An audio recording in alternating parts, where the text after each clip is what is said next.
Welcome back to the Mrshowtym podcast. Now, in this video, I'm going to be announcing my Springbok squad for the upcoming 2022 Rugby Championships. Right now, before we dive into the squad announcement, I have a major concern about Jacques Nienaber's mentality, where his head is at with regards to the whole management of the Springbok squad.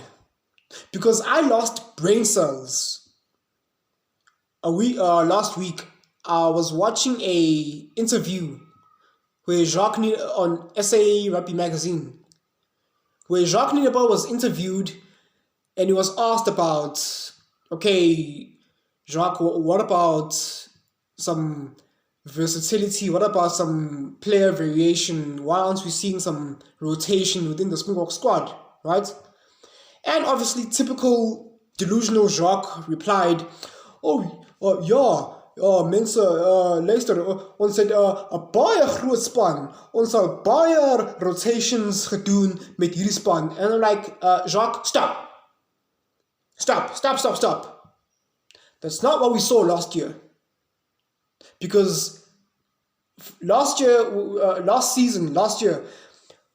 from the Lions tour to the Rugby Championships, all up to the end of the year tour, we saw the same squad, the same players, the same starting lineup. So what are you talking about, Jacques? What are you talking about? What player rotation are you referring to? Because rotating one or two players, making one or two changes within the squad, that's not really player rotation, right? You have to change let's say 5 or 6 players while still maintaining your regular starting lineup. But that's not what we saw last year. We saw the same A squad. Even when we played against Los Pumas, Argentina, and against the Wallabies, and against Wales, and against Scotland, and against England, it was pretty much the same A squad. Which, of course, again, made us very predictable with our game plan. Oh, don't even get me started with the whole kicking game plan thingy. What's with this kicking? That's how we lost to Australia. That's how we lost to our 100th test encounter with the All Blacks, which we should have lost. Thank you so much, Villeroux. Jacques keeping his favorable, players who really should have been dropped because they're not performing well. But out of loyalty and favoritism, players like Villeroux stuck around longer than they should. But anyway, that's my little opening monologue of a rant. Without further ado, let's dive into the squad announcements, right? At prop, number 1, we have Nche. Number 2, at hooker, we have Malcolm Marx. Notice there's no Bongi Mbonambi. Because although Bongi Mbonambi, let's be honest, he was a quota player, right? From when he first started in 2016.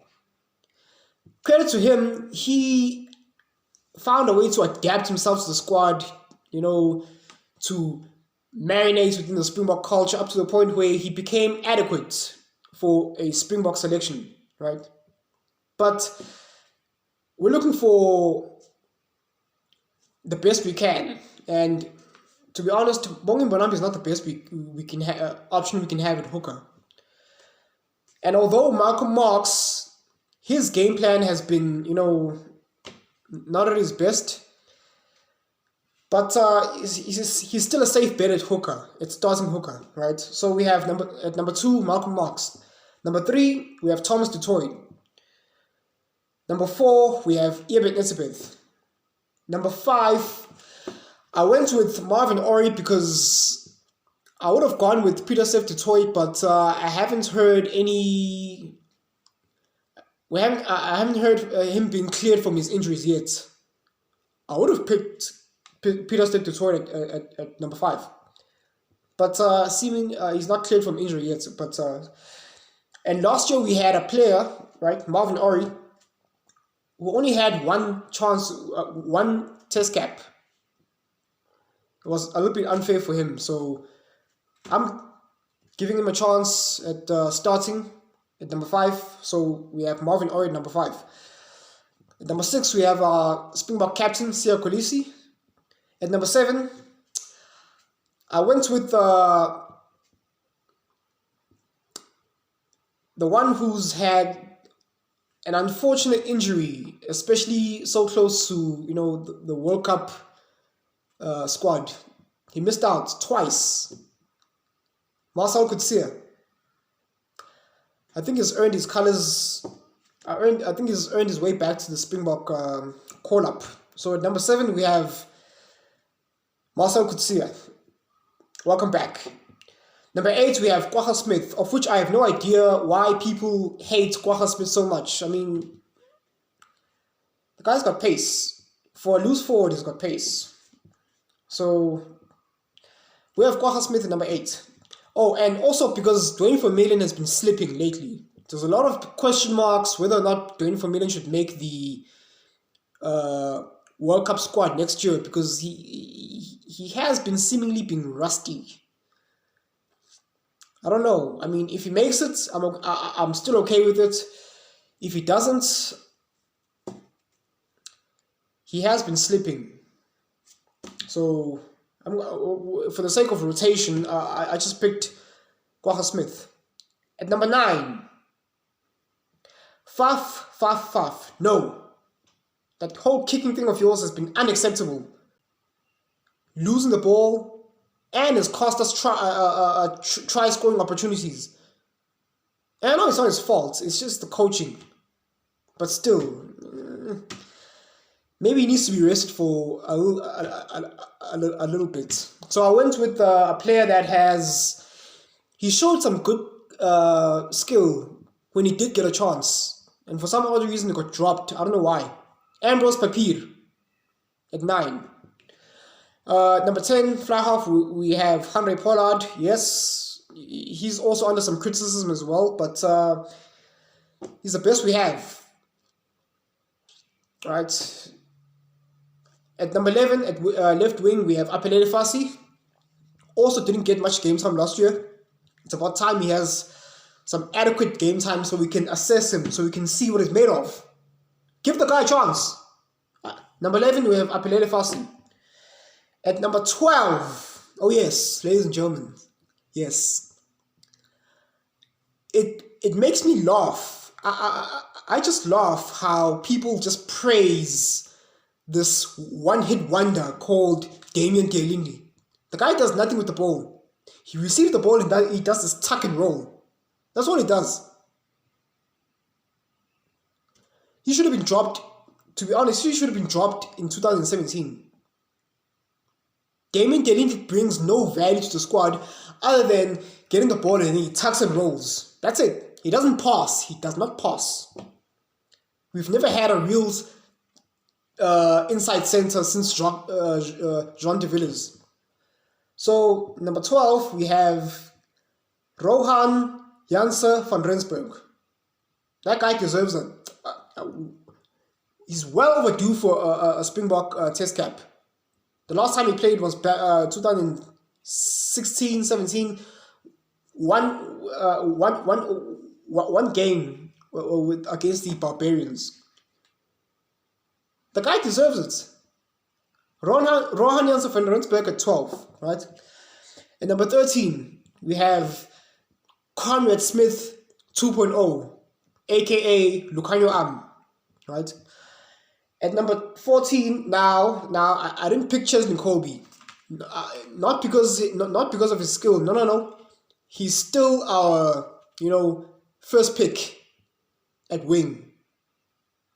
But for the sake of rotation, relax. For the sake of rotation, let's just give him a rest and let's bring in Sbu Nkosi, right? The guy is underrated. He hasn't had as much of an opportunity, and when he does get an opportunity, he performs. Sbu Nkosi at number 14. And at number 15, I went with Francois Steyn. Notice there's no Villeroux. For obvious reasons we can all agree on. No more Villeroux from now on, okay? I think at this point he's done. Right? He's done. For reasons I do not need to explain. So let's bring in Francois Steyn with that long-range boot of his at 15. It's starting. Not on the bench. No, it's starting. So you can keep that scoreboard ticking. And for our replacements, we have Akker van der Merwe at substitute hooker. Number 17, Stephen Kitchoff. Number 18, Vincent Koch. Number 19, we have Ruan Ackerman. Another player has been performing or abroad, playing abroad, and he finally deserves a chance. Ruan Ackerman at number 19. And number 20, Marco van Staden. Number 21, Faf DE Klerk, if he's going to stop kicking. Okay? This is not soccer. It's rugby. Right? Number 22. This particular player is, I call him Pat Lambie 2.0 because unfortunately he's having the same amount of bad luck with Pat Lambie. Should have had, more starting opportunities, but just fell out of favor with coaches. Curwin Bosch. Let's give Curwin Bosch a chance. Let's see what he's made of, people. Please! Don't let him be Pat Lambie 2.0. Don't let him fall by the wayside. A player that should have had 100 test caps, but, just never happened because of injury and neglect. He's been neglected. Let's not let not Curwin Bosch suffer the same fate. So at number 22, we have Curwin Bosch. And at number 23, our versatile player, we have Damien Willemse. Right? That's my little Springbok squad announcement. Is people gonna disagree? I know. Nyazi, ek weet. Right? So let me know in the comment section below who would you select, who would you not select? Am I missing? Am I tripping? Do you think I'm high on cocaine or something? Because people are gonna disagree with me greatly with this one. But again, this is not a World Cup squad. Relax. It's an experiment. We're just rotating the squad, rotating the players, giving them a chance here and there, just to see what they're made of. Right. So yeah, that's it for me for now, and go Bokker. Thanks for listening. Cheers.